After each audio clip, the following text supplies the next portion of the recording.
Jaya Braja Janaranjana Jaya Yashodanandana Jaya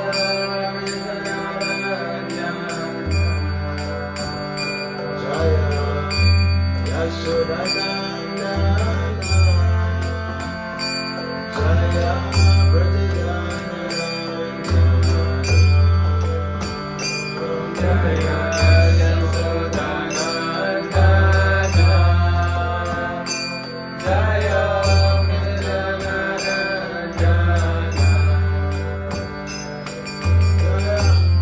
Yamuna Tira Manachari Jaya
on behalf.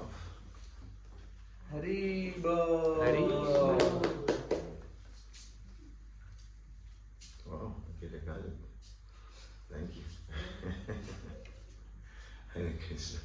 Hare Krishna. So we'd like to warmly welcome all of you on behalf of our founder, Acharya, His Divine Grace Srila A.C. Bhaktivedanta Swami Prabhupada, the management of this beautiful, matchless gift.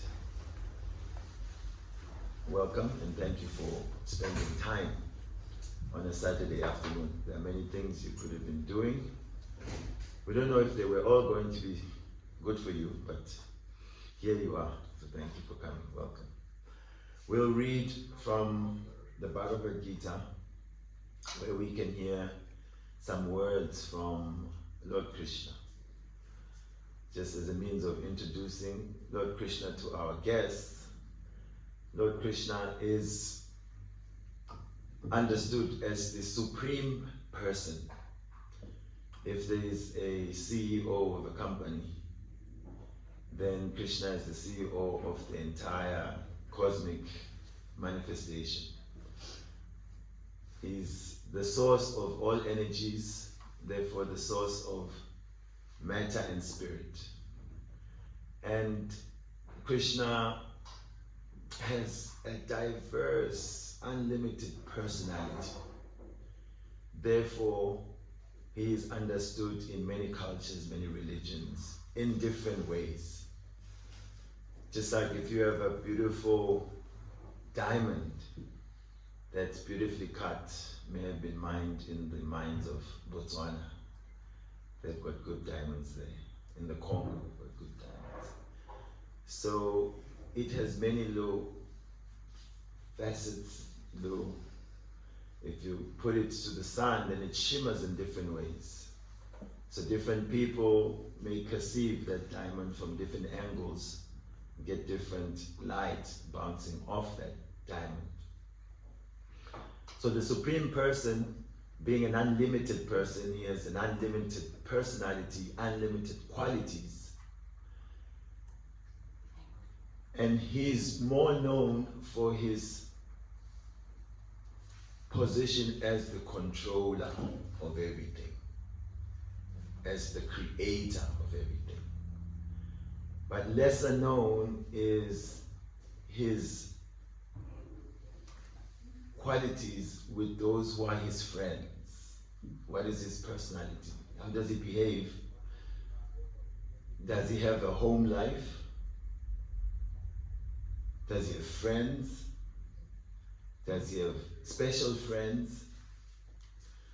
What names do his most intimate friends call him? Is it a him? So many questions may be there about God. So we find that in the conception of Krishna, we understand God to be the all-attractive person. So to be all-attractive means that no matter what angle one approaches, one will find something attractive. We are next to the country of chocolate. The Swiss are famous for chocolate. It's a nice type of sweet, but there's also another sweet called gulab jamun. It's like soaked in sugar syrup. Sometimes that syrup is flavored. And you pick it up, it's nice and golden brown, you know. It's made of flour, softened, and then it's soaked up the juice. And when you bite it, all that comes out is just this liquid. Squirt out, you know, juice. There's another one called Rasa Malai. It's also like a milk sweet. Very nice and soft and fluffy and awesome. So anyway you bite such sweets, all you get is the sweet nectar. So Krishna is also like that. However way you approach him, you will find him to be sweet and sweeter still. And you'll find him attractive, more charming, that he will always surpass your expectations. And so this name of the book called Bhagavad Gita is also a name addressing Krishna, addressing God.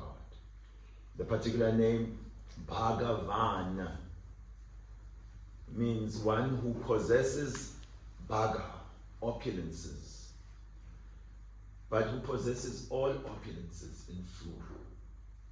So the Gita means song, so this is the song of the one who possesses all opulences. And the pure devotees, they study the character of Krishna. Just like these days, people follow people. You follow celebrities, politicians. Hey, you can follow even your cousin or your friend. And this idea of people who follow others means they are aware of where they are, what they did, whatever they post. Some people are more than waiting for what the person posts. They investigate on their own to find out about their favorite celebrity or actor. So the saintly persons also study the personality of God. And to explain what it means that he is full in all opulences, they select 6 aspects of his powers or potencies. They say, why is Bhagavan? Because he possesses all beauty. On the one side, we have the name Krishna, which means all attractive. So we are understanding what makes him all attractive. Oh, he possesses all opulences. Okay? So what opulences are there? For us, beauty is so important. People will, try to sound PC. No, I wasn't attracted by external beauty. I'm like, but generally when we meet anyone, it's the eyes that tell us what we see. And then the mind decides, do I like what I see? Would I like to see more? Do I find this beautiful, less beautiful, mediocre, this and the other? So beauty, Krishna possesses all beauty. Now what does that mean? Can we even comprehend all beauty?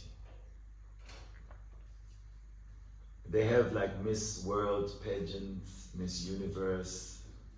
Do you have a Miss Germany? Yeah, probably is Miss India. Then they send all these Miss this and that to go compete on the world stage.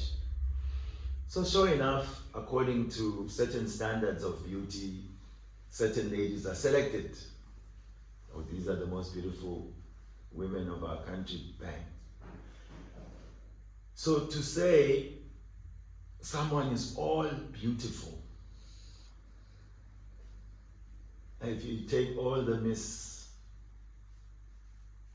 you combine them to make maybe one person's beauty, we can't even really comprehend what type of person would be that. When it comes to Krishna, unlimitedly beautiful. And when you see him, you think you've seen how beautiful he is. If you blink, you see him again, he's become even more beautiful. This is the meaning of all attractive, he's beautiful.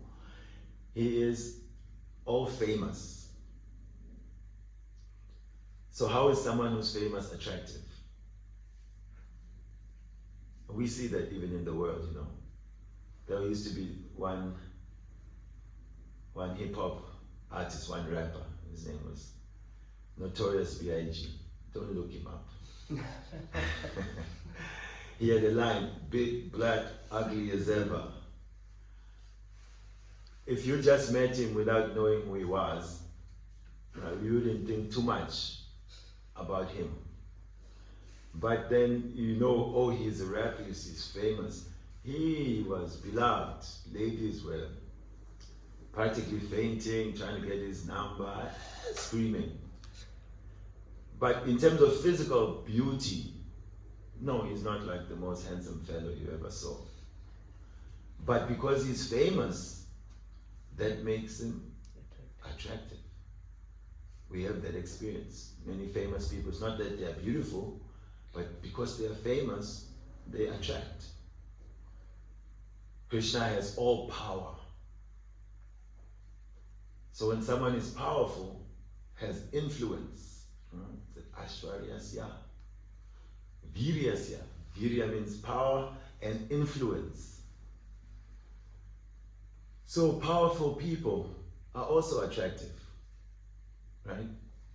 Who is the chancellor now in Germany? Is there no more chancellor? Don't know. You don't know? Friedrich Merz. Okay, you must report him. He hasn't socially integrated nicely. He doesn't know the chancellor. This is offense, apparat, let's say. Thank you. So, yes, people generally don't like these days politicians and whatnot because linked to politics is the economy, and we're all trying to get some more money, and when we're not getting enough, we are angry at politicians, so we may not be attracted to the politicians. But other politicians may respect that. They can find this is, and regular citizens, if it's, you get a chance to meet the chancellor, or you will dress better than you're dressed today.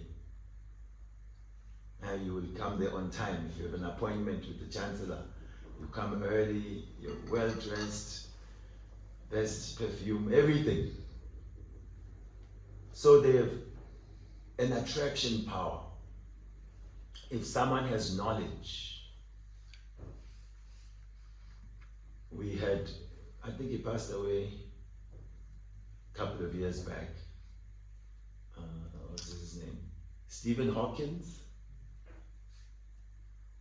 I mean, he's not the most handsome brother that there was. He practically couldn't speak normally.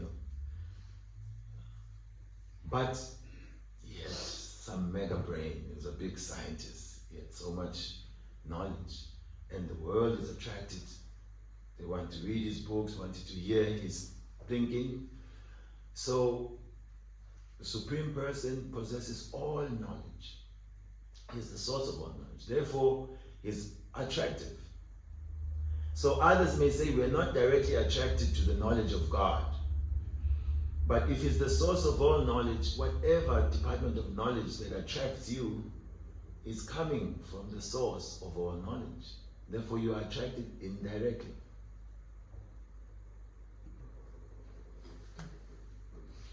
He's all famous. Others will say, well, we may not know, we may not believe, but everyone, whether you're atheistic, atheism means a disbelief in God. So there must be God somewhere for you in your mind that you don't believe in. So he's famous enough that other people don't want to believe. Agnostics means, well, could be there, may not be there. I have no skin in the game. And then there are many people who accept that there must be a supreme, if not it's a being, it's a supreme power, right? People believe there's an energy everywhere in the world. There's the universe. Others believe, well, why are you going looking for God outside? God is within you. There are many people who feel like that. And so yes, Krishna explains in the Gita, he's also in the heart of everyone. Others don't like that. Just like Big Brother, you know. If he's in my heart, then he's spying on me, you know, he knows everything. People feel uncomfortable with that. But this is not like Big Brother who's trying to become like God, because that's humanity. They want to be all-seeing. They put cameras everywhere. They want to be all-knowing. The phones are listening to us, right? Everybody has their data somewhere. Now they want to give you central bank digital currencies, so that even your money, wherever you spend it, they know where you spent it. So they're trying to be God, to know everything, to see everything. But already Krishna is there in the heart, knows everything. Because he's sitting there as our friend, not just like some sinister spy who's trying to. A friend who is a well-wisher, who gives us knowledge, who gives us remembrance, who help us forget. You know, there are certain things in our lives that if we were always aware of, we would be dysfunctional. Certain pains, certain traumas. And there are things that we want to do, desires that we have, that sometimes we forget. And then sometimes it just surfaces. Hey, remember that you want to do this, you want to do that. This is Krishna in the heart. And then from the energy that pervades everything, then he's there personally with each living being. Higher than him being in our hearts, he has his own life. Just like us, we value our own personal life. I am unique, I have my own. Everyone is trying to have their own house, their own footprint in the world. So Krishna also has his own personal life. In one aspect of his life, he is acting as God. There's a part of the spiritual world where Krishna has 4 arms. I don't know if you've seen such pictures. Ever seen such pictures from the East where you see a person with more than 2 arms? So there's so much variety in the universe. When Krishna has 4 arms, those forms are known as Vishnu or Narayan, more common names, also specific names. So there's a part of the spiritual world where those who are there understand this is God and they worship him. He has all the crowns and the armor, super effulgent, he has thrones, amazing palaces, and yes, the Lord and Master. But Krishna, because he's a person, he also doesn't like this too much, people who are starstruck. You know, if you meet someone famous or influential, then everyone, oh, so good to meet you. They are so respectful, and so that person who's famous, who has power, he becomes bored with all these people trying to be too nice, and yes, yeah. Krishna also, he says, that love which is based on knowledge that I am God, I am supreme, I am controller, is not so pleasing to my heart than the love of those devotees who treat me like I'm their equal or sometimes their junior. So now we are entering, what is the relationship between us and Bhagavan? Because now the all-powerful, the all-knowing, how do we have a relationship with such a person? We are just, trying to keep a job. We could get fired anytime. This is how powerful we are. You don't hand in a report in time, some supervisor's calling you into an office. You don't pay tax, you're in problems. But we think we are really something special, right? And then we're talking about a relationship with the Supreme Almighty. How is that possible? So the devotee scientists who study the character of God explain 5 main relationships are there with God. The first level is a level of neutrality. This neutrality you can have when you understand how God is energy everywhere, or people feel like he's the light. So you cannot really have a relationship of love with the light unless I'm missing something. Because the light is impersonal. Love is between sentient beings, persons. It moves, it's a two-way street. although we say with our mouth that I love the sky, but how much does the sky love us? And what can you really do to please the sky, your beloved love? We're only staring at it, and that's it when there's no clouds. Oh, so beautiful. So a relationship of neutrality with God is that I accept there's an all-powerful energy in the universe that's controlling everything. That everything is resting on this energy that connects everyone, you know. This is a popular one in the cafes when people are smoking cigarettes and drinking coffee, you know. Yes, we're all connected, you know, we're all one. People say this, right? So higher than being neutral is the relationship where one feels I am small, therefore I am a servant. And God is big, powerful, He is the master. So this relationship is very famous in most theistic cultures. God is the supreme master, He is the Lord, and we are His servants. Although the word servant doesn't ring very well for us, because servant here means that so-called master may exploit me.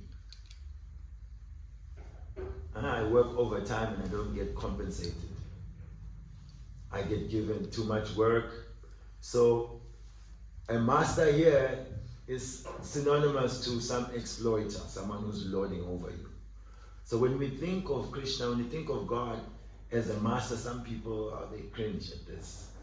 I'm no one's servant. But yes, you are a servant of your own mind. When your mind says it's time for a smoke break, you have to go on a smoke break. If your body says it's time for a toilet break, you have to run to the toilet. We are serving our senses. Stomach says hunger and starvation. Then you have to make a plan to eat. Sometimes the genitals, they're calling, hey, they've had no action in many days now. What's going on? And you have to try and find some outlet for sex desire. So we are servants of this body, servant of these senses. So being a servant is not something foreign to us. This is the point I'm making. That currently we are serving governments, mothers-in-law, fathers-in-law, in some cases. Others, they last saw mother-in-law at the wedding or father-in-law. Soon as they are done, they want to run away, have our own life, we'll serve each other, and then frustrate each other. So we are servants. But to serve God is actually the most glorious thing about us. To be called the servants of Krishna is actually a highlight.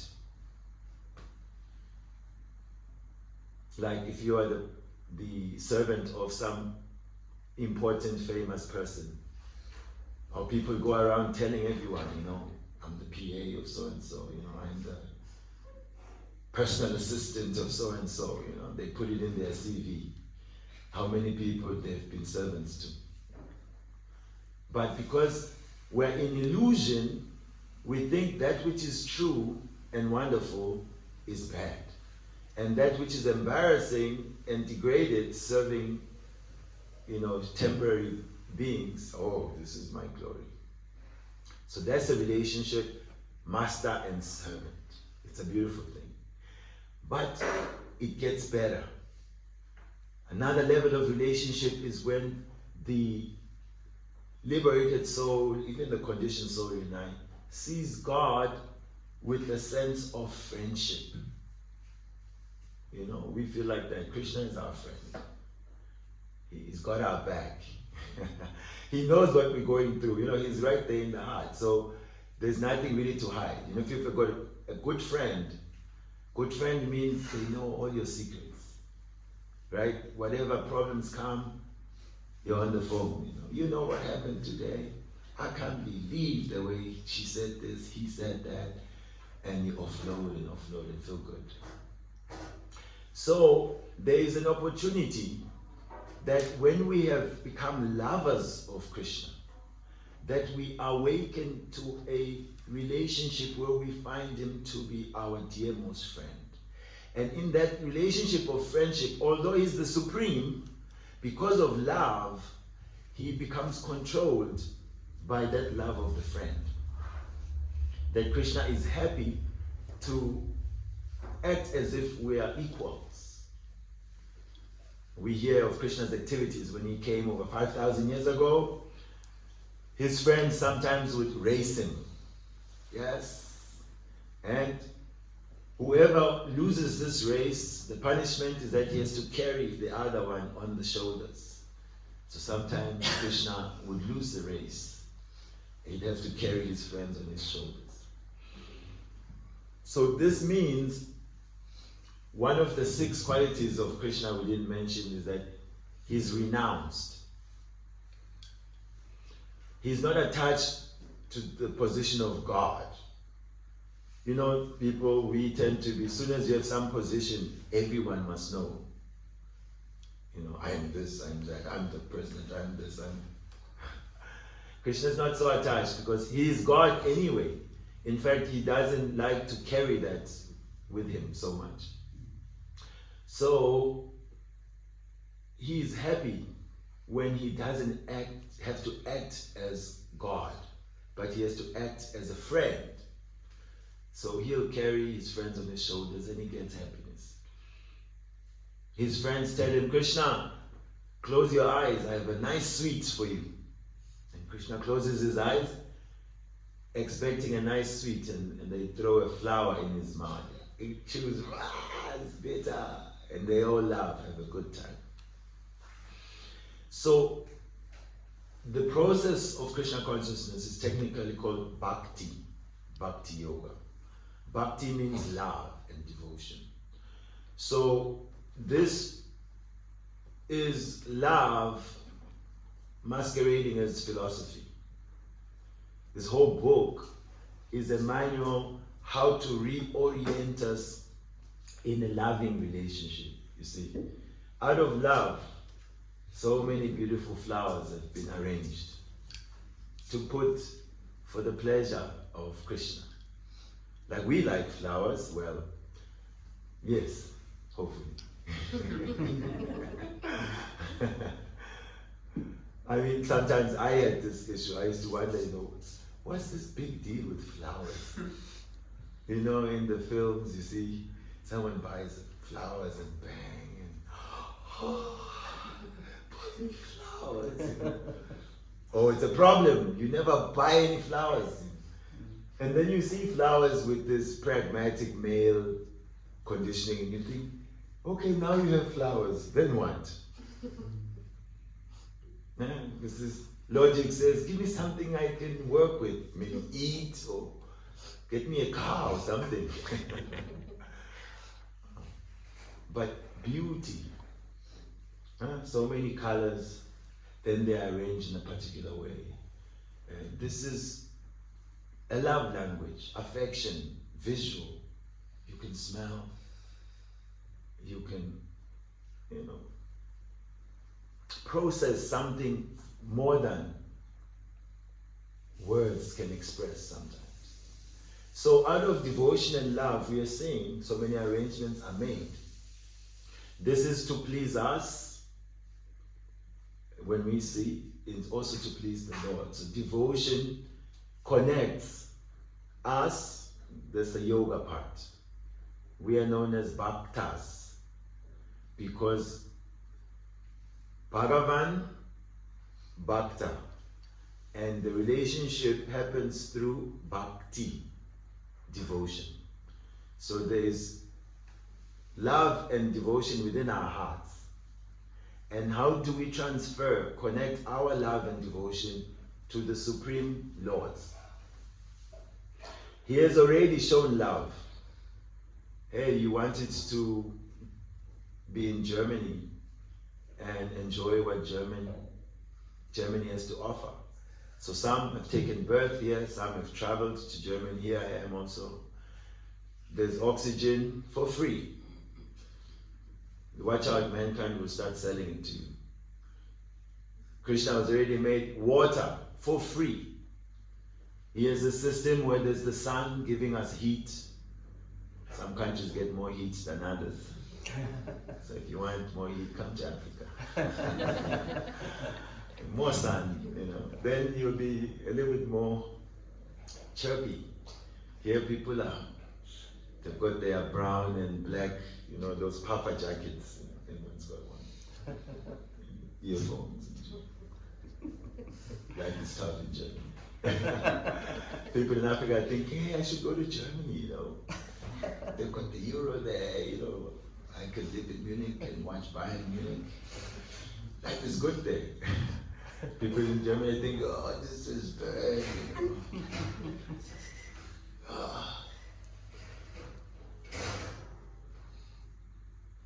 So Krishna has provided so much facility. He's given us this body. It can digest food, there's a tongue, you can taste things. We take this for granted. All the sky that we want to fall in love with, nature, there's eyes. He has made it that the light of the sun will help you see something. Water will allow you to taste something. The wind will allow you to feel some tactile stimulation. This is Krishna's love. But when we forget our relationship with Krishna, we just think all this stuff is ours. I'm German, all the German stuff belongs to me. I must just enjoy. And we fight each other. This is mine, this is ours. We forget who has made the arrangement.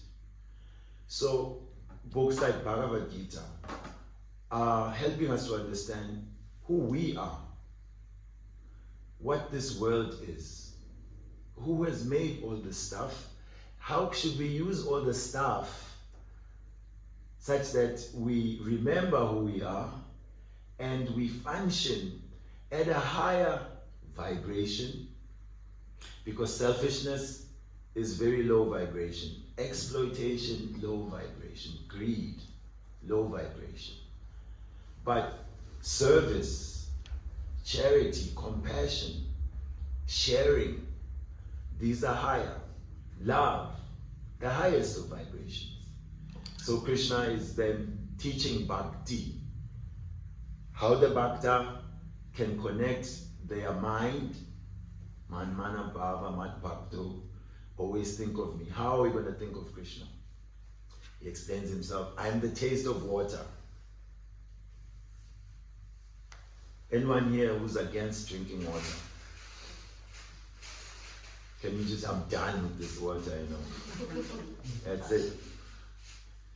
I don't know why everyone's into water, So Krishna understands everyone's drinking and he says, I am the tasting water. That thing that makes it special. You can remember, this is Krishna. He says, I am the light of the sun and the moon. And we like these things. I'm the intelligence of the intelligent. We see intelligent people, we can recognize, I'm the ability in man. If someone has great ability, Krishna. So in many ways, giving us a chance to connect what we see, what we touch, what we smell, what we taste, to the Supreme Lover. But without this education, without hearing from Krishna, it is difficult to see the point of everything. Many people always ask, what's the purpose of this whole thing? And especially when their idea of what it's for got frustrated. Like one of our main ideas, we think this is a big play park where we're supposed to just play and be happy and enjoy. As kids, the parents help us to think it's like that. They're like our servants, pushing us in a stroller. As soon as you cry, oh baby, what's the problem? Everyone thinks you're the most wonderful. And you think like, oh yes, I'm very important here, everything is for my enjoyment. Certain cultures, they push this individual, you're special, you're number one, you deserve everything, and then the conditioned soul goes crazy thinking he's entitled to everything and everyone should take him as most important. Well, Krishna is giving us the understanding that not everything will go our way. Why? All of these are explained because as the soul, now we think we are the body. We think we're the mind. And so the body definitely changes. You remember that small one that everyone wanted to see? Your mother would bring you and people would be like, oh, so cute. Oh. Yeah, now no one wants to carry you around. No. These days, even when you get older, even just eye contact, nobody wants to look at each other really. Other places, they get aggressive. Why are you looking at me, man? If they have good eyes, you're like right in front of me in the metro. Where else should I look? So the body has changed. And it is no longer, 10-year-old running everywhere. As soon as they let you go, some of us now, when you run, you have to be careful. If there's 2 flights of stairs, you can't just skip one step because you may hurt yourself. It changes, it becomes not really attractive. But Krishna says in the Gita, this body is very rare to get, the human form. Because you could have gotten a plant body. You could have gotten some bacteria's body, a cat, a dog, an elephant. So many species of life are there. In fact, Krishna says 8.4 million species of life. And 400,000 are human species within the universe. So 400,000 from 8.4 million, how many percent is that? Let's see if all that school fees was worth it. How many years of education, Still you have to take a calculator.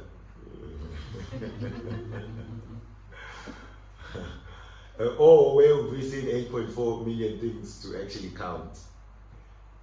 So theoretical. Anyway, 5%. So out of all species where life exists, 5% is the human form. So that's very rare. But when we don't know what's the value of the human form of life, we just take it for granted. I'm a human being, I can party like anything. And we celebrate, yes, we are animals. But the animal actually can't do what you can do. We have enough software to ask important questions. Why is it that although I'm doing everything that the culture says I must do to be happy and satisfied, still I'm not satisfied? I have the phone, I have the internet, I have the television, I have the partner, I have the job, still something's not satisfying. Or death is sure. So when death comes, we've been to funerals. Who's not been to a funeral? Raise your hands. So everyone has been to some funeral, yeah? At the funeral, what's the main feature? Well, hopefully. These days it's not so guaranteed. Crying. Yes, other places they actually hire professional mourners. Because maybe the person was just good riddance type of a person, So at the funeral there's no flavor when there's no one crying. So they'll hire people who just come there to make the situation feel sad. That's really even more sad than the person passing away. Then we have to pay for some tears. So point we're making is at the funeral, people are crying and generally they are saying, so and so is gone. But then the children may say, but who is in the coffin then? Oh, my mother is gone. The children say, no, there's your mother in the box.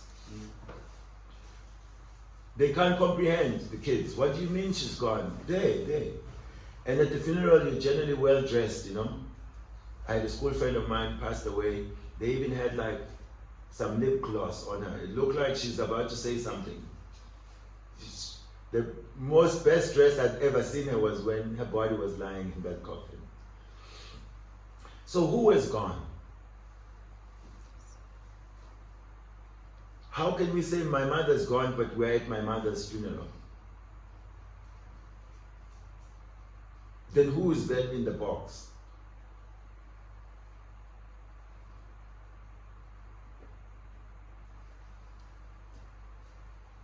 So if we're saying my mother's gone, when at the same time we are looking at my mother, that means we have never seen our mother. Because if we say she's gone and it's the same, what we were seeing last week, same lady, then why now are we saying she's gone when it's same lady in front of us? There we can understand that who was looking through those eyes, smelling through that nose, speaking through that mouth, thinking with that brain, is no longer in that body. And Krishna is teaching that.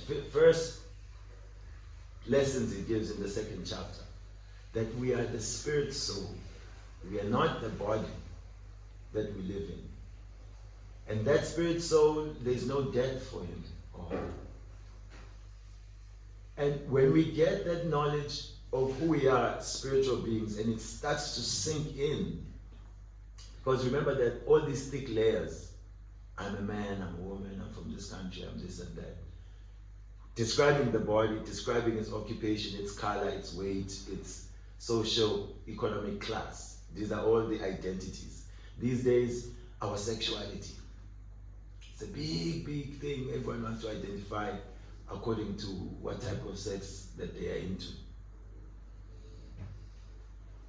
So this is called false identity, false ego. Krishna is first teaching us, no, you don't belong to this perishable world. Then he's helping us to value us in reality as spiritual beings. Therefore, when we are leading with spiritual understanding, then we will lead a life which prioritizes me spiritually. Then we will look for real soul food. What will nourish me spiritually? So this is love. Someone to tell us the truth. And Krishna is doing that. Therefore, the more we connect to understanding Bhagavan by hearing his song, all these verses can be sung. Beautiful words, they are spiritual vibration. Then we shed our misconceptions gradually. And then we are willing to do something for the pleasure of the lover, the beloved. Have you ever known someone who likes to tell you they love you? Okay, that's nice, right? Sometimes there's a whole build-up, especially in the English language. You know, you can take months before you get to love. It's called the L word, like, oh, the L bomb. Someone said they love you. But I like you, you know, I really like you. I'm really into you. You know, then one bright morning, I love you. Oh! Tell the friends, you know. Later on, who said I love you first? You know, it's like a big thing. Love. But if someone keeps telling you, especially those who are married, I love you, but they're sitting on the couch, you know, playing PlayStation, watching Netflix. Sooner or later, just this mouthing of I love you actually creates anger. Enough with I love, do something. And people want, don't just say you love me, show me. So therefore love becomes an action word. We have to do things that show our love. We can't just keep saying it. So there is that pandemic also of people, I love God. Yeah, like I love Coca-Cola, big deal, I love Audi. What are you doing to demonstrate that love? So here is the science of what we can do to show love. Beginning, everybody likes the sound of their name. What's your name, sir? This is my chance just to get to know your name. Yes. Emmanuel. Emmanuel. Yeah. Emmanuel, how are you? There's a song by Sizzler. Every word actually somehow is connected to a song. Have you noticed? Some word comes up and some song can pop up that has that word somewhere. Hint, hint, the spiritual world, every song, every word is a song. That's why songs are so popular here. Because music is from our home. So Emmanuel, even if you're walking, Marienplatz, so many people, Emmanuel! Right? You look around. It's your name. It's connected to you. You feel something. So also Krishna is giving us the first link of this do something in this relationship. Spend some time chanting my name. If someone calls your name nicely, then you are happy. There's a difference between Emmanuel and Emmanuel.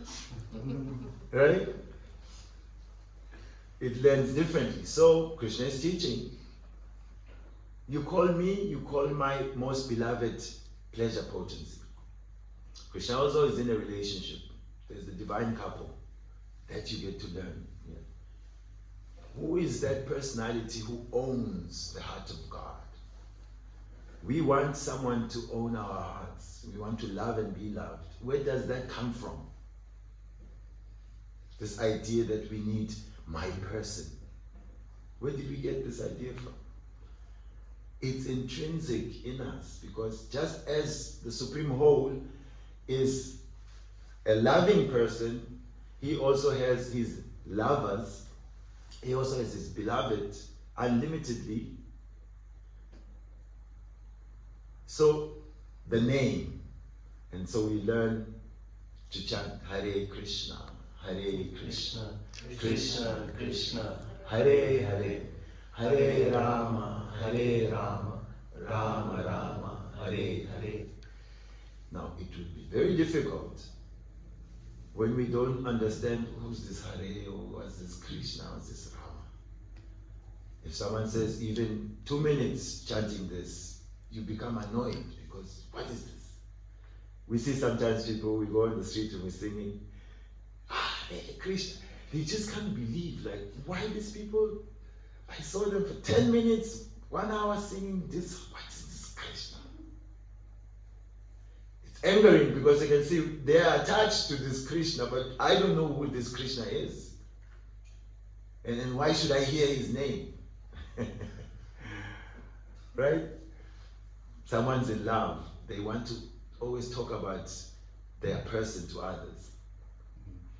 After sometimes some people, enough already, Why do you have to always talk about him, We know you love him, but yes. But love says that you can't help yourself. Everything you see how your person would like this. Oh, this is a nice shirt, they would like that. Oh, this is... So Krishna is teaching us, this is the first step to a relationship. If I say, Prabhu, there's a beautiful girl, you must love her. Okay, you may be looking for a beautiful girl to love, but if I say, yes, there is one, you can love her. Is that practical for you? you're probably going to have some questions. Like what question will you ask me? Where is she or? Yeah. First, okay, where is she? What does she look like? What's her name? Right? Obvious questions. To begin with, you want to know who is this person, what they look like, what's their name. So the name, if I tell you no, her name is Maria. Hey, you're trying to find a girl, you start thinking, this Maria, I wonder what she's into, Maria, And by thinking Maria, or saying the name Maria, when you eventually, I show you a picture, okay? Maybe we can do something Maharaj here.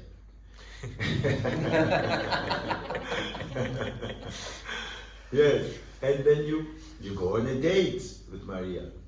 You sit, you share a meal. This is all creating relationship. That's what we're going to do at the end of this, once I stop talking. There's a meal. It's been cooked with love. Dana Kelly, Matiji at the back there, offered to Krishna. Just like we sit around the table, God bless this food, amen. Same thing, we acknowledge the food has been created by God and we are fortunate to have it. First we present to Him. So here also we cook without tasting and put on a plate. Before the picture of God, the deity of God, we ring a bell. In the bell is all the music is contained. And we say a prayer. And then we let Krishna have his meal. But he's so kind, he won't finish the food.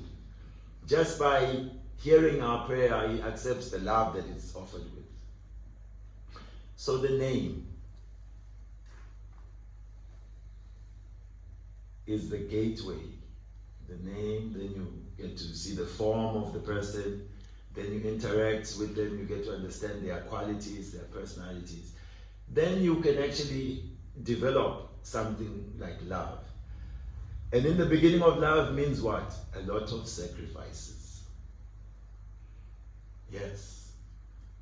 Sometimes beloved wants to be on your shoulder and like your shoulder is burning hot. It's like you're suffering, but you have to, continue to give your shoulder. Sometimes your beloved just wants to talk for too long on the phone,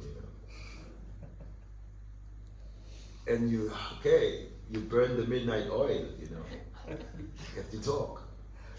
This may be uncomfortable, They are into going to the theater. Maybe you'd like to sit and just watch a game on TV. You sacrifice. So we are teaching that. Today you've come out, you could do so many things. You have probably a nice couch at home.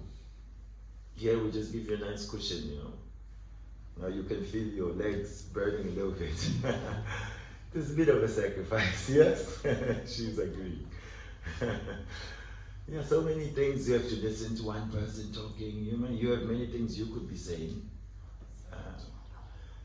So like that, what we are presenting, that there's the supreme person who possesses everything, who's all attractive.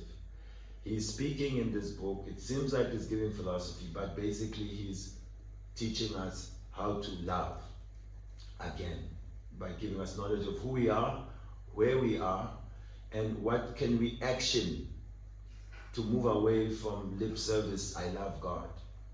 How can we get our senses involved in the game? And the main way he's presenting his name as the gateway to knowing his qualities, his activities, and finally having the heart beating for him. That we are seeing everywhere, everything connected to our beloved. Just like as when you're in love, you're thinking, the parent, thinking about what's good for the children. Someone who likes their apartments, everywhere they go, they think, this would be nice in my apartment.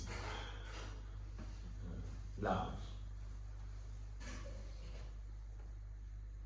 So, by show of hands, is there anyone here who would say that they are opposed to love?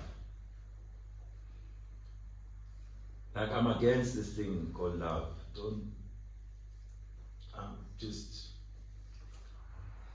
Nobody's opposed to love. Unconditional love. Anyone? And we wish we could find that. Even though we may get disappointed many times with so-called love, but it is hard to remove it from our hearts. Although later we start to invest little less, and which is a trick, because now if you don't invest again fully in love, you're not going to get back a higher quality. But when people are disappointed, they go to the next. Now I'm not just going to give myself, I'm going to hold back. But still they hope they will get 100%. So this is this world. That heart, here we can risk to give it to Krishna. Krishna will not mess with our hearts. Krishna will give us more than we ever bargained for. He's in the business of ecstatic love, enchanting love, undying love. He's all attractive, therefore he's well deserving. He ticks all the boxes. Even boxes we don't know exist. But he's not cheap. Yes, it's not Tinder love. You swipe. I was shocked to hear about this. We grew up when that didn't exist. Can you believe this is shopping? It's just like crazy. But it's normal. So Krishna wants to give us the best type of love. And so devotional service, this chanting his name, hearing about him, offering some fire, some incense, some flowers to his deity. All of this are just to connect us again to this personality. And then when we get to know about him, we can trust him. Then at the height of love, the devotees pray that, "Oh Krishna, you may embrace me, or you may make me broken-hearted by not being present. Still, you are completely free to do anything and everything." Meaning there, Krishna can do no wrong. Even his wrong adds to the spice of love. Yes. So we are being invited to learn the science of love and become happy as lovers of the most attractive person, the most loving person, the supreme friend. Sounds like a good idea? Yes? We can risk it all with Krishna. Okay, risk something, try. And you see that at the end, there was no risk at all. Material world means, they say no risk, no reward. So then, okay, they said I must risk. You try, and then sometimes, you get hit. Sometimes, reward. And later you can say, well, I thought I was risking, but actually I gained. Another platform is all risk, no gain. Ours, when there's no gain in sight, we think, everywhere, what's in it for me? What can I get? Then later, okay, there may be more advanced. Let me risk. And then we realize, it wasn't a risk, I gained something. But there's another level where all the risk without expecting any gain. This is the topmost level of love. And we can get to that. And that is what the heart is looking for. Love. Where we can love fully, without reservation, and feel love completely. Thank you for your kind attention. Hare Krishna. Hare Krishna. Does anyone have any comment, any question. Yes. You said there are 400,000 species of human form. Isn't it just one? How is the categorization of 400,000? Yes. According to the Vedic literature, according to consciousness, the species are designated. So first of all, what is consciousness? This is big debate in the biggest scientific communities, still the question of consciousness. So according to different consciousness, the different species throughout the universe. So human is not just of the Earth planet. There's also different planet systems where there are human species. So it's one of those things where, prove me wrong or prove me right, where you take it or you park it, because we both don't have the tools to verify it. If we were God, maybe we would bring all the 400,000 species of life, let me see them. But now it would be a matter of Lufthansa Airways is flying at 8 p.m. to Taiwan. Okay, you have faith in that, you buy a ticket, You didn't talk to any pilot or go to Lufthansa to see if they actually have a plane there. But from faith in the authority of the Lufthansa.com, maybe it's DE, whatever, you buy a ticket and sure enough, with your barcode, you go there, QR code, they scan and you get on a flight. So there's also aspects where we see so many big universal leaders and saints are passing down this wisdom, and they accept it, and so we accept like that, and we repeat the same.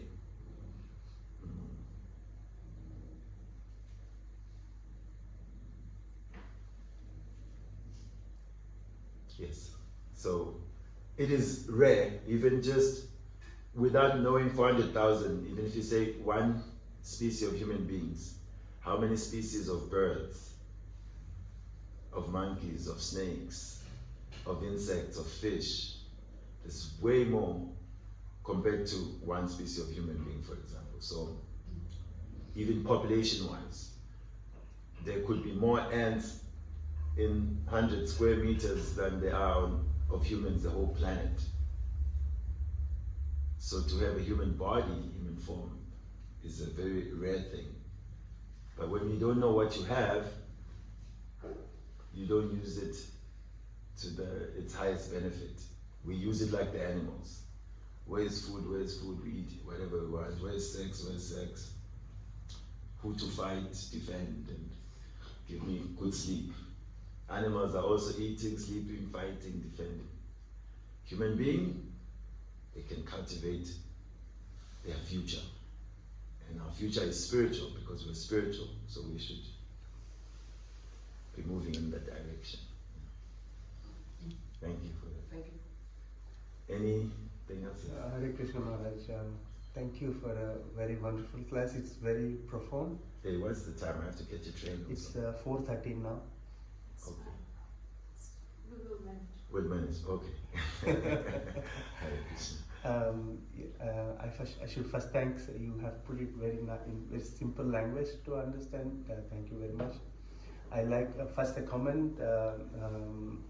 I liked your explanation of how the all renunciation mean for the Lord. Like how does it mean? Meaning that He is not even ready to give up His God aspect. I have never heard this. This is very wow. It's very nice to hear from you. I have a question regarding 6 opulences. You explained it with the beauty that you see 1 minute and the beauty becomes again more in the next time when you see. So it can be happening for the other opulences as well. But is it from the perspective of the person who is we are feeling that it is, or is it how can the qualities can become unlimited? This always boggles me. Like, Yes. how can qualities of a person can be like this, or some, but how can it expand? Yes, it's two platforms. The material platform means everything's static, and there's always atrophy. Instead of it getting better, it tends to dwindle. You know, like sweet 16. And after sweet 16, it's just like, yeah. Later, it's like, yeah. You know, this is our position. We're in these bodies. It's just spiritual platform. It's dynamic. More than dynamic, it's ecstatic. And more than ecstatic, it's ever increasing. So it's a completely different platform of existence. And when the vision is imbued with love, then when one sees the beloved, of course they're inspired.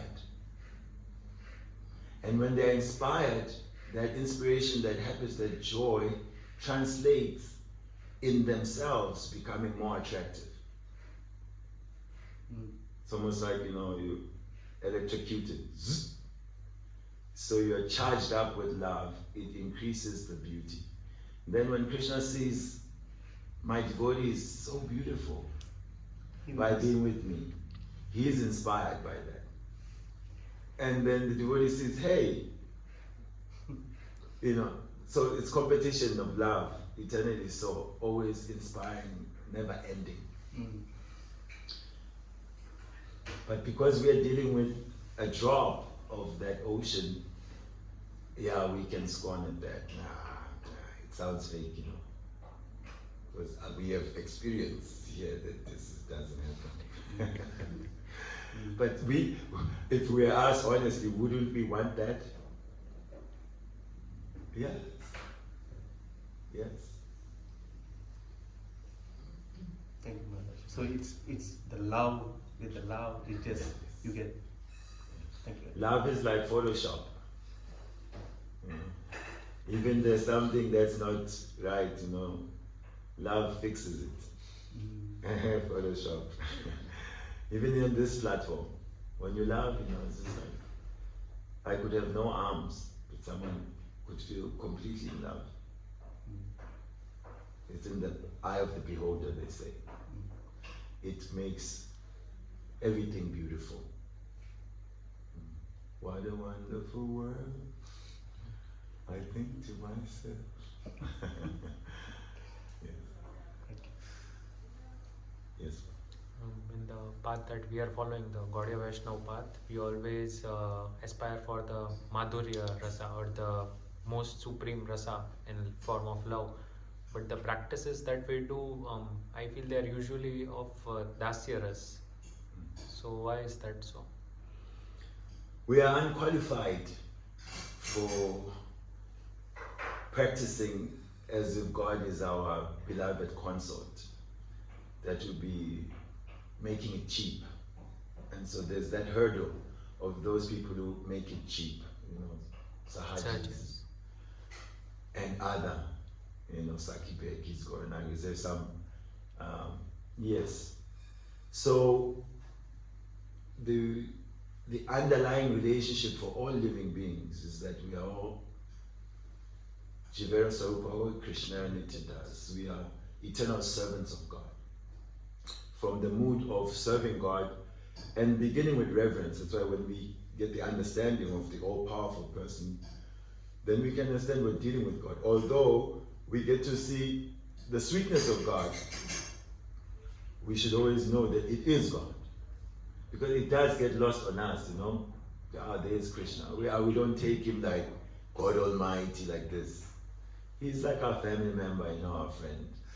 We laugh about his activities, you know. Yes. So the training has to bring back that inspiration that actually we are servants of God Almighty. And then let the spiritual particulars of that relationship become uncovered as our consciousness becomes clear. then love, you don't have to follow some formula. Once there's love, love follows its own course. Yeah. That will be spontaneous.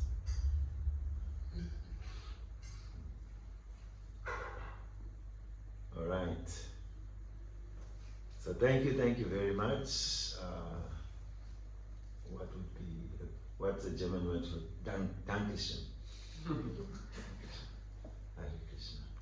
So if you don't mind, you can indulge me. Take a deep breath in and out. One more. And out. And raise your hands. And together, sweetly, we can call for Krishna. Hare Krishna, Hare Krishna, Krishna Krishna, Hare Hare, Hare Rama, Hare Rama, Rama Rama, Hare Hare. And may we be blessed to find the confidence in always finding time to chant this mantra, so we can discover the mystery contained within these few seeming simple words. Yes, actually the whole library of the Vedas is just to make this point, to give us some confidence to chant this mantra.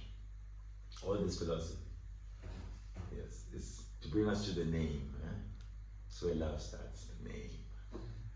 Yes, because here the name and the person are the same. Yes, Hare Krishna. Thank you so much, Haribo. Hare Krishna. His Holiness Bhakti Sarvajna Gauranga Maharaj ki. So we thank our guests for coming first time. That's why eventually we didn't even read. We said we were going to read, but we tried to say what is in the book. It's just so that maybe you can know next time what are they reading. They're reading the love manual.